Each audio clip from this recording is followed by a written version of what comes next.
Base त्रिकोणमिति अनुपात एवं सर्वसंख्याएं। Welcome to YouTube channel हमारे मोटिवेशन वीडियो एंड क्लासेस में आप सभी का फिर से एक बार स्वागत अभिनंदन है।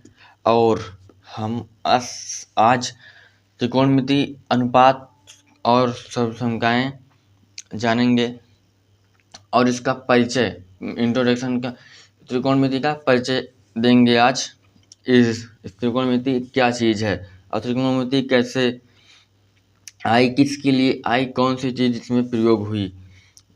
आज हम इसको एकदम बेसिक से एकदम उच्च लेवल की ओर चलेंगे, जीरो से हीरो बना के छोड़ेंगे। क्लास को बिल्कुल मत स्किप कीजिएगा और आज की क्लास बहुत महत्वपूर्ण होने वाली है और एकदम सरल भाषा में होने वाली है और ट्रिक के माध्यम से बीच में आप सबको ट्रिक भी बताते रहते हैं।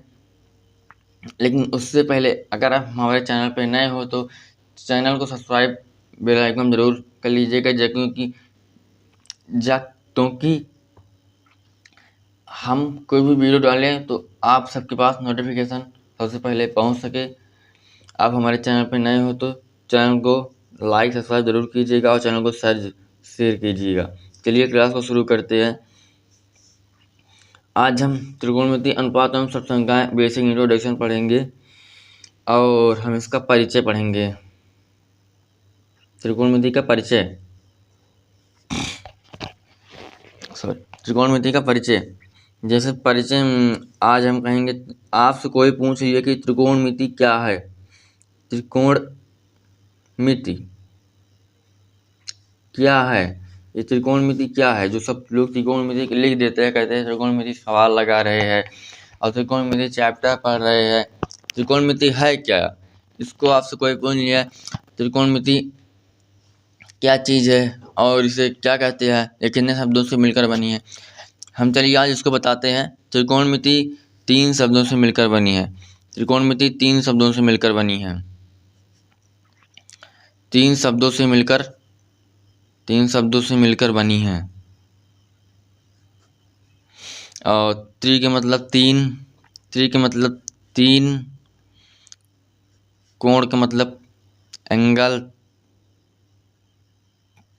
कोणमिति का मतलब माप, मित का मतलब माप।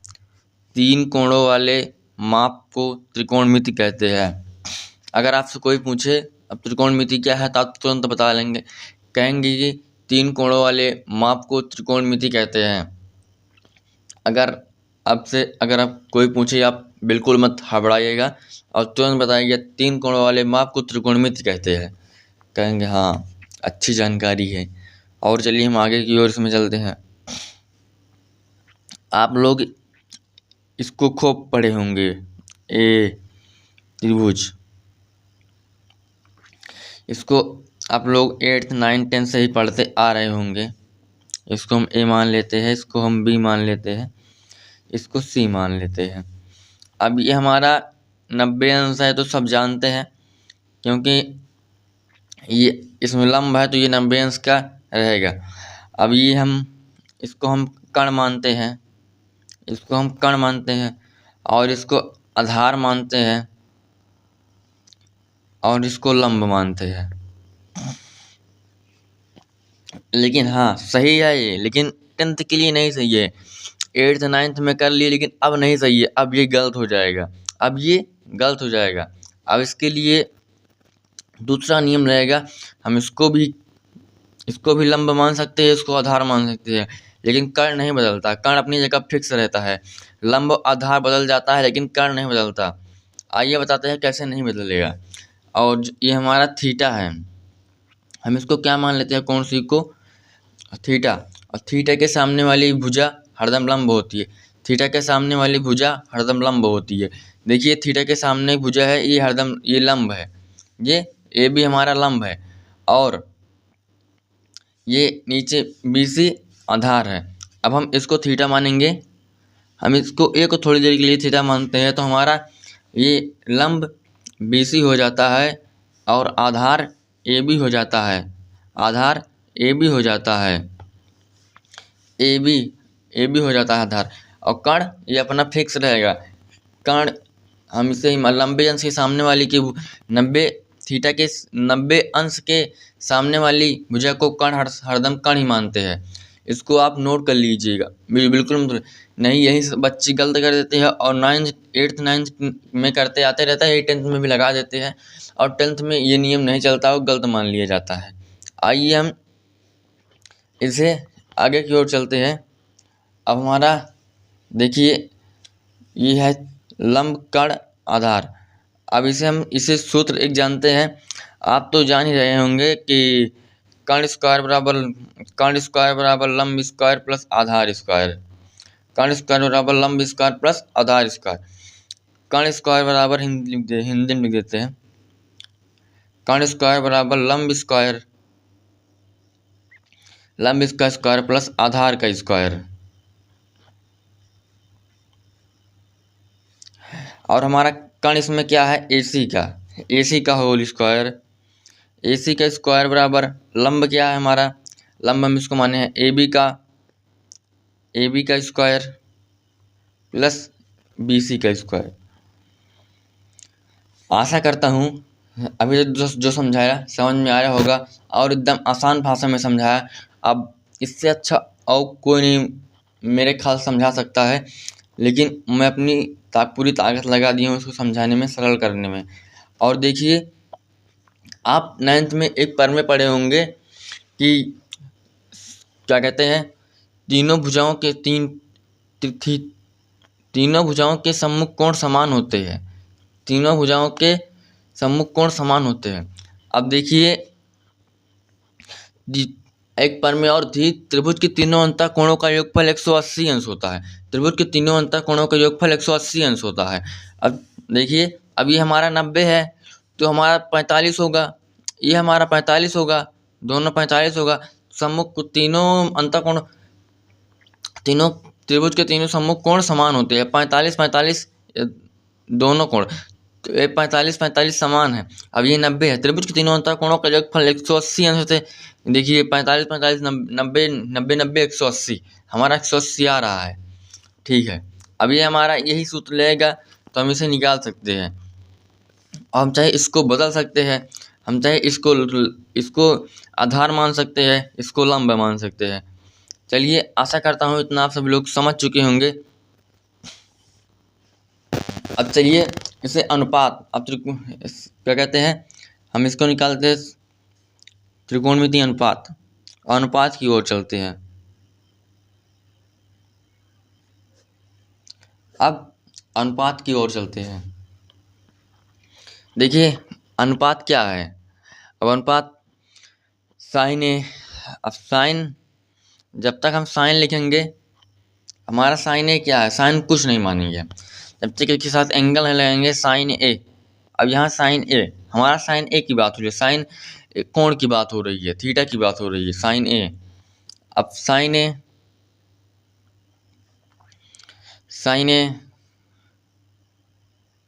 Cos A tan A cot A sec A cosec ए।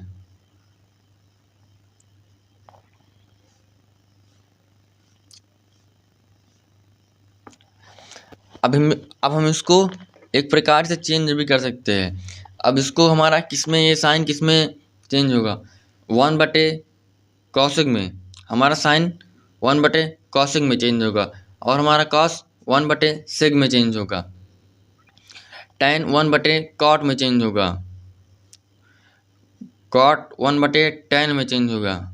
अब sec 1/sin में चेंज, 1/cosec cos में चेंज होगा और cosec 1/sin में चेंज होगा। अच्छा करता हूँ जो समझ चुके होंगे आप, आसान भाषा समझाया। अब देखिए अब tan का उल्टा cot tan का उल्टा cot, हाँ tan का उल्टा cot है। अब sin का उल्टा cosec है, अब sec का उल्टा cos है। अब तीन निकाल लेंगे तो 3 उल्टा कर देंगे। ठीक, अब एकदम आसानी से समझ गए होंगे। अब आइए हम इसको अनुपात निकालते हैं एकदम आसानी से। अब यहाँ जगह है नहीं, लेकिन हम नीचे लिखते हैं। Sine A, cos A, tan A, cot A, sec A, cosec. आशा करता हूँ इतना आसान से समझ में आया होगा। अब देखिए, हम इसे एक आसान से बात हम भाषा में बताता हूँ, लाल बटे कक्का के माध्यम से बताता हूँ। लाल बटे कक्का, अब लोग समझ लीजिएगा लाल बटे कक्का है क्या चीज। लाल बटे कक्का लंब आधार है, इसको यल से लंब कहते हैं। सभी लोग जानते हैं यल से हम लंब को लिखते हैं, ए से आधार को लिखते हैं, यल से लंब को लिखते हैं और के से कर्ण को लिखते हैं। अब लाल बटे कक्का के माध्यम से सारे का अनुपात निकल जाएगा, सभी का अनुपात निकल जाएगा। अब देखिए साइन, हम इसको साइन से ऐसे लेंगे, ये हमारा साइन हो जाता है, ये हमारा साइन हो जाता है, ये हमारा साइन हो जाता है, ये हमारा कॉस हो जाएगा, ये हमारा कॉस हो जाएगा ए बटे के, और ये हमारा टैन हो जाएगा, टैन का अनुपात लंब बटे आधार। अब फिर यहीं से उल्टा कर देंगे, अब फिर यहीं से उल्टा करेंगे तो ए बटे, यहाँ से काट लिखेंगे ए बटे यल, अब ए बटे यल लिखेंगे और सेग के बटे ए लिखेंगे और cosec, sine cos tan cot sec cosec. सभी लोग समझ में गए। अब चलिए लिखते हैं। अब साइन ए का अनुपात होता है लंब बटे कर्ण, यल बटे के से लिखते हैं, ये लंब बटे कर्ण है, लंब बटे कर्ण। ये हमारा साइन का अनुपात है लंब बटे कर्ण, ये हमारा साइन का अनुपात है। अब जहाँ यूज करेंगे इसको त्रिकोणमिति सवाल लगाने में, हम साइन ए का अनुपात लंब बटे कर्ण मान लेंगे तुरंत। लंब और कर्ण, हम ये लंब है ये कर्ण है, हम इसको मान लेंगे। कॉस ए का ए बटे आधार बटे कर्ण, आधार बटे कर्ण मतलब ए बटे के, आधार का मान मतलब आधार बटे कर्ण, आधार बटे कर्ण। अब देखिए ये आधार है ये कर्ण है, हम इसको कॉस ए का अनुपात मान लेंगे। अब टैन ए का अनुपात होता है लंब बटे आधार, लंब बटे आधार, लंब बटे आधार। अब कॉट ए का अनुपात होता है आधार बटे लंब, अब उल्टा हो जाएगा, आधार बटे लंब, ए बटे यल, आधार बटे लंब। अब सेक का अनुपात हो जाएगा के बटे ए, कर्ण बटे आधार,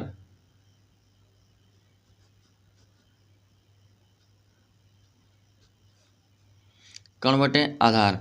और कौशिक का अनुपात हो जाएगा के बटे यल, के बटे यल। हमारा कौशिक का अनुपात हो गया के बटे यल, कर्ण बटे लंब। आशा करता हूँ आप सभी लोग इतना समझ चुके होंगे और एकदम आसान भाषा से इतना सरल रूप से मैं त्रिकोणमिति का परिचय दे दिया हूँ। अब इसमें सब कुछ बता दिया हूँ। अब वही तीनों सर्वसंख्या बचती है, अब तीनों सर्वसंख्या बचती है।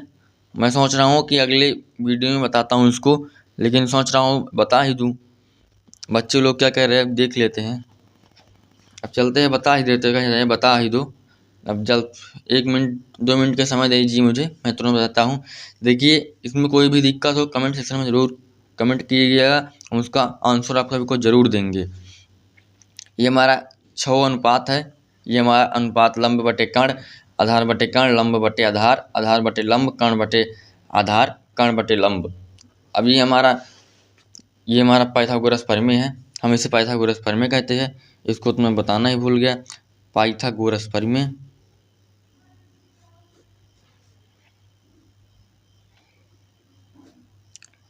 ये हमारा पाइथागोरस प्रमेय का सूत्र है, कर्ण स्क्वायर बराबर लंब स्क्वायर प्लस आधार स्क्वायर। ये हमारा पाइथागोरस प्रमेय है। अब देखिए चित्र भी बना दिया हूँ, समझा भी दिया हूँ।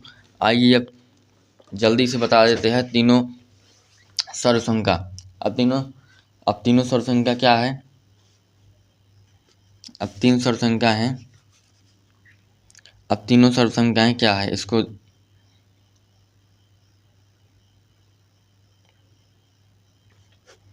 अब तीनों समीकरण हैं sine square A plus cos square A बराबर 1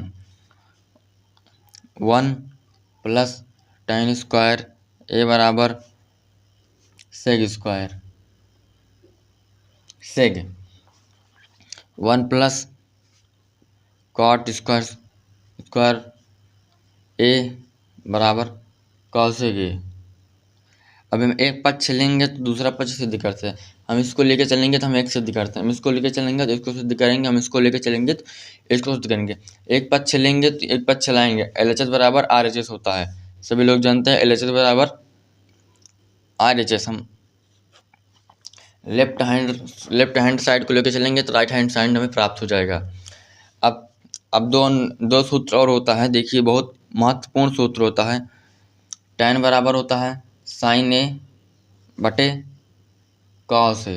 अब कॉट ए बराबर होता है कॉस ए बटे साइन ए। बहुत इम्पोर्टेंट सूत्र है, इसको सभी लोग रट लीजिएगा, एकदम याद कर लीजिएगा, बहुत ज़रूरत लगती है इसको लगाने में, ठीक है, बहुत आवश्यकता लगेगी। अब त्रिकोणमिति ऐसा चैप्टर है कि हम इसको जितना ज़्यादा इसको हल करेंगे, जितना ज़्यादा इस पर क्वेश्चन लगाएंगे उतना जल्दी हमें ये आ जाएगा। अब त्रिकोणमिति जल्दी कोई भूलता ही नहीं है, क्योंकि त्रिकोणमिति से बोर्ड में 10 नंबर का प्रश्न जरूर आता है। हम उसको 10 नंबर का प्रश्न आपको बताएंगे, लेकिन आप हमारे वीडियो को पूरा देखिएगा। और एक वीडियो मैं और बनाऊंगा क्वेश्चन के माध्यम से, और एक वीडियो और बनाऊंगा सिद्ध करने वाला प्रश्न। हम उसमें सिद्ध करने वाला प्रश्न आगे बताएंगे, सिर्फ इम्पॉर्टेंट बताएंगे। हम पूरी किताब पर प्रश्न नहीं लगवाएंगे NCERT पर, हम इम्पॉर्टेंट प्रश्न लगवाएंगे। आप सभी लोग सिद्ध करने वाला वीडियो जरूर देखिएगा, और हम सूत्र और सवाल भी लगवाएंगे। आशा करता हूँ इतना समझ चुके होंगे आप सभी लोग। अब चलते हैं क्लास को, यहीं समाप्ति की ओर चलते हैं, क्लास समाप्ति की ओर है। सभी लोग इसको खूब लगाइएगा।